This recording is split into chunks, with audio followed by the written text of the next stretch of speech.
Şehrin değişik isimlerle anıldığını biliyoruz tarihte.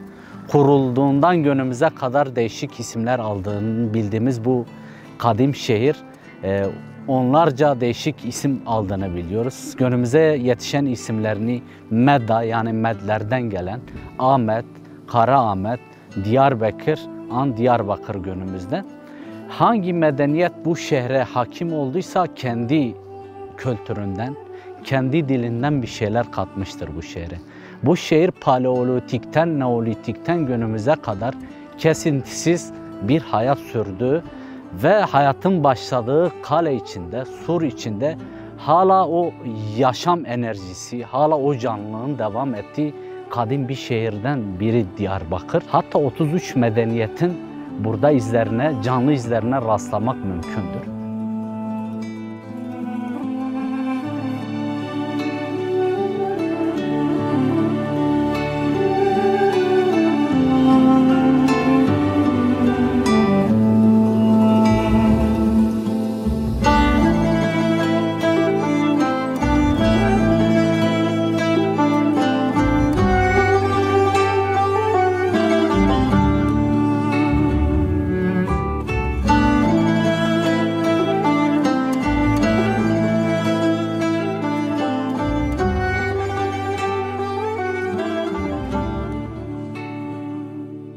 Diyarbakır tarihini anlatmaya kalkarsak belki aylarca, yıllarca sürebilir, abartısız. Niye diyorum? Kutsal kitaplarda ismi geçen Dicle'nin, Hefsel bahçelerinin, değişik inançların ibadetgahları olan kiliselerin, camilerin, hatta ateşkadaların olduğu inançlarını inşa ettiğini biliyoruz. Günümüze gelirsek eğer, şu anda dünyada en büyük kale örneğinin olduğu yerdeyiz ve içinde yaşamın olan. Kurulduğu günden günümüze kadar her ne kadar tahribatlara, yıkımlara, istilalara uğrasa da binlerce yıldır ayakta olan Amida Kalesi hala ayakta.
Şehrin Huri ve Mitanilerin kurduğunu, onların belli bir müddet beraber şehri yönettiğini biliyoruz. Günümüze geldiğimizde bu şehre hakim olan medeniyetler genelde güçlü olan medeniyetlerdir.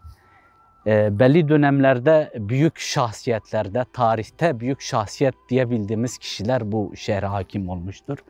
Ve her devlet bu şehre hakim olmak istemiştir. Bu şehrin hem tarihi, hem zenginliği, hem kültürel zenginliği, hem de coğrafi zenginliği var. Karacadağ eteklerinden kurulduğundan dolayı etrafındaki topraklar çok verimli. Bir de kutsal kitaplarda geçen Dicle ve Fırat'ın arasından kurulduğundan dolayı buraya hakim olmak isteyen medeniyetler hep burayı alıp o isimle anılmak istemişler. Nitekim ki Büyük İskender buraya hakim olmuş. Büyük Ermeni Kral Tigran buraya hakim olmuş. Buraya hakim olanlar genelde güçlü olanlardır. Yoksa bu surları aşmak her babayiğidin harcı değildir. Bu surlar ve bu coğrafya kozmopolitini hiçbir zaman kaybetmemiş. Her zaman ticaret merkezinde olmuş.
Hevsel'in Diyarbakır'ın gıda ihtiyacına 3000 yıllardır cevap verdiği, günümüzde şehrin büyüdüğünden dolayı ekimin hala devam ettiği ve çoğu ihtiyacını dışarıdan karşılıyor şehir. Ama önemini hala yitirmemiş bu bahçeler ya da bu vadi. Dicle Nehri Yahudiler için de, Ermeniler için de, Müslümanlar için de, burada yaşayan halklar için de hep önemli olmuştur.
Ahmet Diyarbakır ya da Diyarbakır birçok medeniyete ev sahipliğini yaptığını dile getirdik.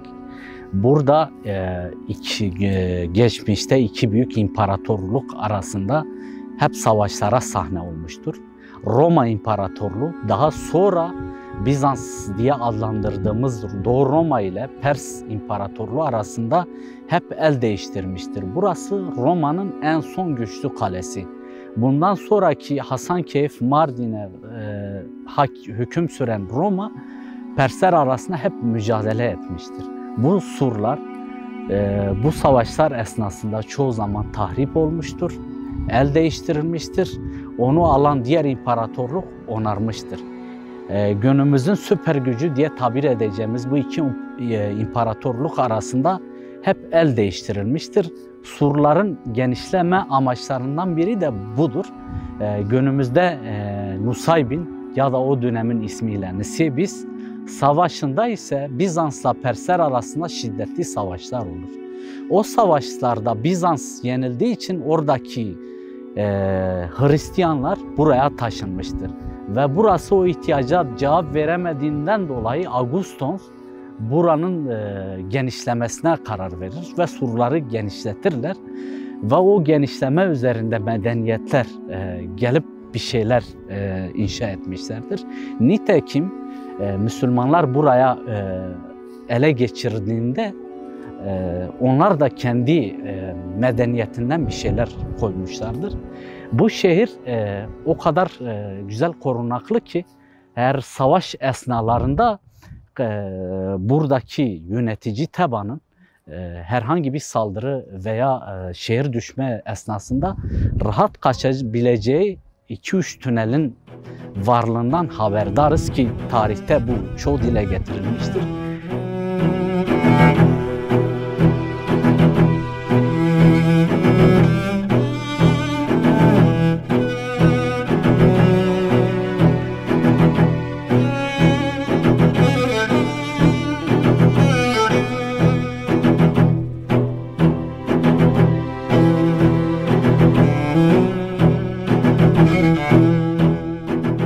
Abbasilerden, Emevilerden, Mervanilerden, Osmanlılardan hepsinin bir izi var burada. Herkes elinden geldiğince tarihte yaşayabilsin diye buralara hizmet etmiştir.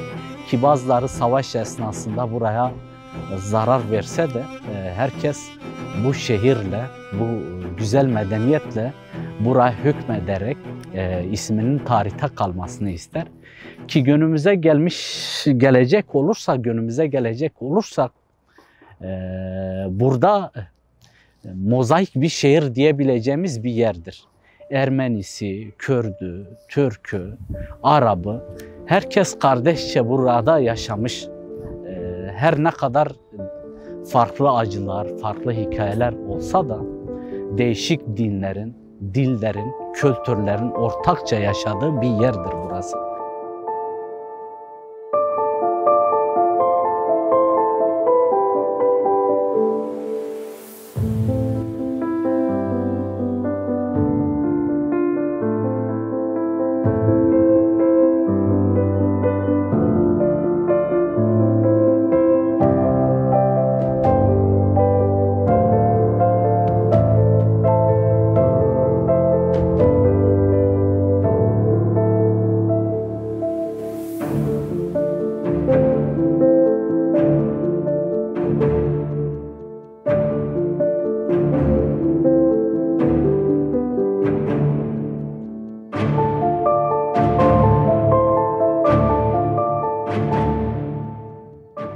Diyarbakır 3000 yıl önce, milattan önce 5000 yıl önce neyse günümüzde hala o önemini korumaktadır.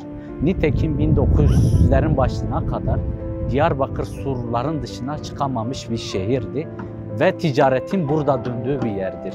1900'ün başlarına kadar 4 ana kapısı olup surlar gayet sağlamdı.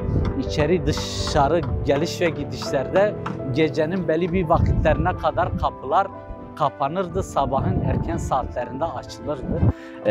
O eski gelenekler, kültürler terk edilmek zorunda kaldı.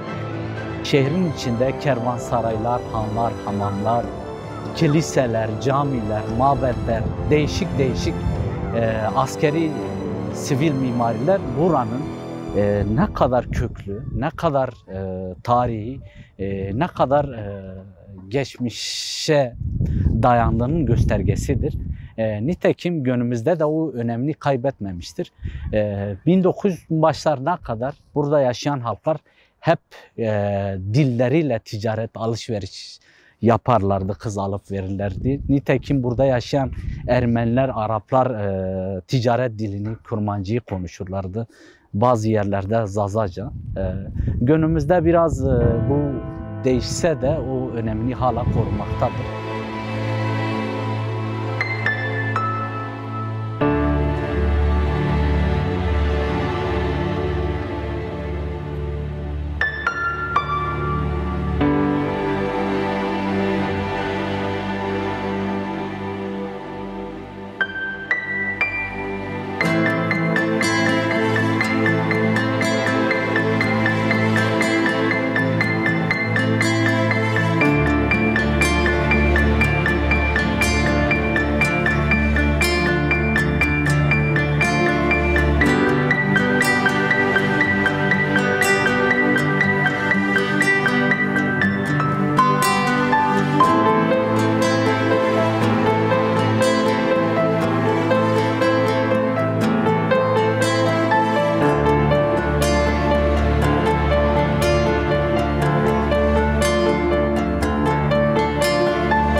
Diyarbakır surlarının içerisinde, Ahmet surlarının içerisinde değişik değişik hikayeler ve efsaneler bulunmaktadır.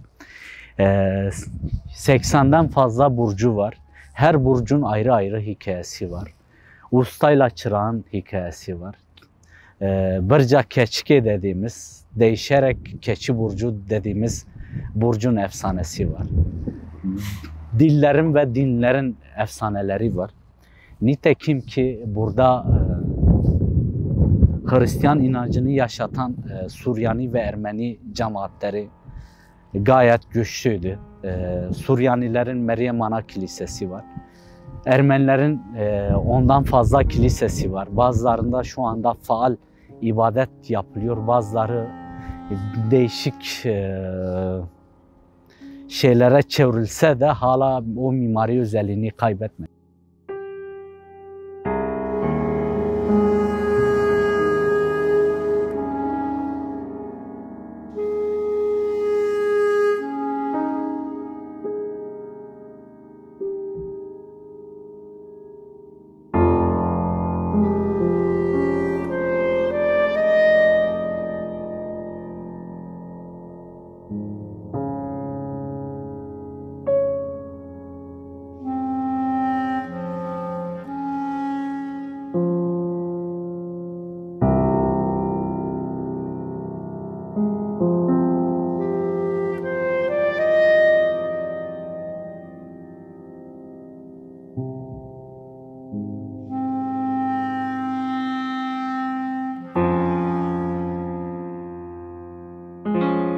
Değişik efsanelerin olduğunu söyledik. Nitekim burası Mervaniler döneminde bayağı elden geçmiş. Mimari özelliği, eğitim konusunda bayağı ileri gitmişler. Mervanilerin izine burada rastlamak mümkün. Nitekim ki 10 Gözlü Köprüyü ticari amaçla yapmışlar. Dağ kapında Mervani Camisi bulunmaktadır. Burası Mervaniler Meya Farkı'nı başkent kullanırken burayı da başkent gibi kullanmışlar. Burada mimari olsun, eğitim olsun çok ilerleme kaydetmişler. Nitekim ki El Cezire'nin burada okuduğu, birçok robotik yapıların yaptığı şehirlerin yeridir. Burası hem eğitim hem din hem ticaretin merkeziydi. Burada efsanelerin olduğunu bahsettik. Onlarca efsane var. Kırklar Dağı'nın efsanesi var. 10 Gözlü'nün efsanesi var. Ustayla çırağın efsanesi var. Ki derler ki bir ustayla çırak burçlardan 2 burç yapacaklarmış. Mervani Devleti dönemine denk geliyor. Ya da öyle anlatılıyor tarihi anekdotlarda. İkisi burçların yapımına başlıyor. Birinde usta, diğerinde çırak. İkisi burçlar bitene kadar birbirini görmeyecek. Burçlar bittikten sonra oradaki yönetici sınıf, devlet yöneticileri ya da halk açılışına gidiyor hangisi güzel diye. Önce ustanın yaptığı burca gidiyorlar. Bakıyorlar burç muazzam, çok güzel. Sonra çırağın yaptığı burca gidiyorlar. Çırağın yaptığı burç onunkinden daha güzel olduğundan dolayı usta bunu kendi gururuna yediremiyor ve kendini aşağı atıyor. Bundan etkilenen çırak o da onun ardından kendini atıyor. İkisi ölüyor ve o burçlar o isimlerle anılıyor, bu efsaneyle.